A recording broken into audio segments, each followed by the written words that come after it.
சென்னை மாநகராட்சியின் மாதாந்திர கூட்டத்தின் போது ரீல்ஸ் பார்த்து டைம் பாஸ் செய்தவர்களால் தற்போது கூச்சல் குழப்பம் ஏற்பட்டிருக்கிறது. அண்மை செய்தியாக நாம் திரையில் பார்த்து கொண்டிருக்கிறோம்.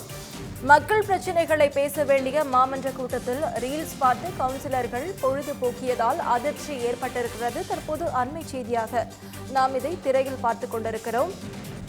மாமன்ற கூட்டத்தில் பாதிக்கும் மேற்பட்ட கவுன்சிலர்கள் பங்கேற்காத நிலையில் எஞ்சியவர்களும் ரீல்ஸ் பார்த்ததாக தகவல் வெளியாக இருக்கிறது. தற்போது அண்மை செய்தியாக நாம் திரையில் பார்த்து கொண்டிருக்கிறோம்.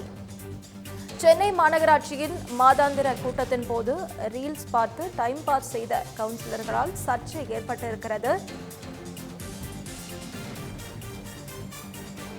சென்னை மாநகராட்சியின் மாதாந்திர கூட்டத்தின் போது ரீல்ஸ் பார்த்து டைம் பாஸ் செய்த கவுன்சிலர்களால் சர்ச்சை ஏற்பட்டிருக்கிறது.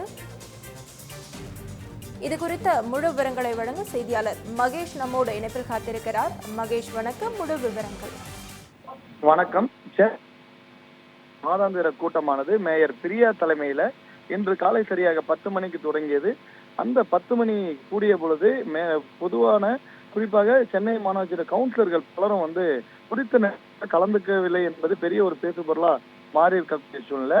காலம் தவறி வளர்ந்த பல கவுன்சிலர்களும் மாமன்றத்துல மக்கள் பிரச்சனைகளை பற்றி பேச வேண்டிய நேரத்துல பாத்தீங்கன்னா மொபைல்ல ரீல்ஸ் பார்த்துட்டு இருந்தது என்பது பெரிய ஒரு சர்ச்சையாயிருக்கு. குறிப்பாக பல்வேறு கவுன்சிலர்களும் இந்த இடத்துல மக்கள் பிரச்சனைகளை பற்றி பேசுவதற்காக மாதத்தில் ஒரு நாள் மட்டும்தான் கிடைக்கும். அந்த ஒரு நாள் தான் அவர்களுக்கு பேச வேண்டிய பொன்னான பார்க்கக்கூடிய சூழ்நிலை. மொபைல் போன்ல ஒரு சர்ச்சையா மாறி இருக்கு.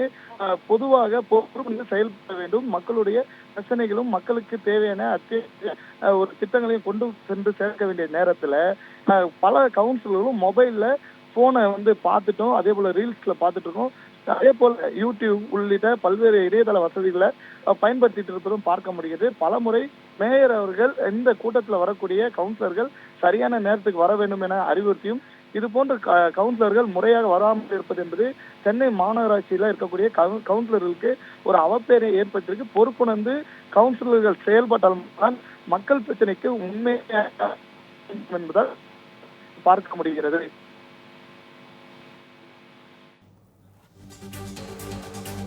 விவரங்களுக்கு நன்றி மகேஷ்.